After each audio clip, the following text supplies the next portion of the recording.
আসন্ন ইউনিয়ন পরিষদ নির্বাচনকে সামনে রেখে সিরাজগঞ্জের বেলকুচি উপজেলায় তৃণমূলে দলীয় শক্তি আরও সুসংহত করতে বিএনপির প্রস্তুতিমূলক মতবিনিময় সভা অনুষ্ঠিত হয়েছে।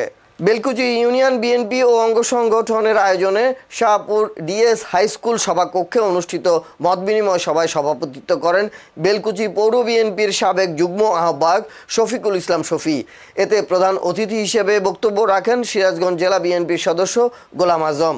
এছাড়া পৌর বিএনপির সাবেক সদস্য মামুন হোসেন, বেলকুচি উপজেলা যুব দলের সাবেক সাধারণ সম্পাদক মনিরুল ইসলাম মনি, উপজেলা ছাত্র দলের সাবেক সভাপতি রিজন আহমেদ, বেলকুচি সদর ইউনিয়ন বিএনপির সাবেক সাধারণ সম্পাদক নজরুল ইসলাম এবং পৌর ছাত্র দলের আহ্বায়ক শাহরিয়ার হোসেন সহ আরও অনেকে উপস্থিত ছিলেন। সভায় বক্তারা আসন্ন নির্বাচনকে ঘিরে দলীয় নেতাকর্মীদের ভেদাভেদ ভুলে একত্রে কাজ করার আহ্বান জানান। তারা বলেন, জনগণের অধিকার আদায়ের চলমান আন্দোলনে স্থানীয় সরকার নির্বাচনে সক্রিয় অংশগ্রহণ অত্যন্ত গুরুত্বপূর্ণ। সুষ্ঠু ও অংশগ্রহণমূলক পরিবেশ নিশ্চিত করতে নেতাকর্মীদের সর্বদা সজাগ থাকতে হবে। সভায় স্থানীয় বিএনপি, যুবদল, ছাত্রদল সহ বিভিন্ন অঙ্গ ও সহযোগী সংগঠনের নেতাকর্মী এবং এলাকার গণ্যমান্য ব্যক্তিবর্গ উপস্থিত ছিলেন।